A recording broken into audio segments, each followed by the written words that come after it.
nag-release kami ng May 9. So 6 months after May 9, yun po yung deadline for applying para sa CSEPR for those who took the March exams. So pag hindi po nila na-meet yun, so hindi na sila qualified to apply for CSEPR? Hindi. Kasi we always have to put a deadline. Kung hindi natin lalagyan ng deadline, papatong yun.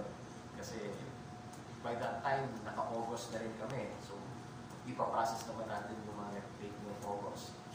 And then, kung hindi namin lalagyan ng deadline yan, then, kumagang papatong yung mga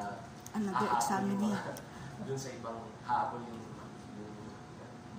March, hahabol dun sa mga, sasabay dun sa mga August, and then next exam. So, it will be 2 years already for us on the ground. So, we have to put that deadline. Lastly po, gaano po katagal yung process na yung applicant for CSEPR ay matatanggap nila yung eligibility na 80% na sila, kumbaga na-qualified na sila na magkaroon ng eligible?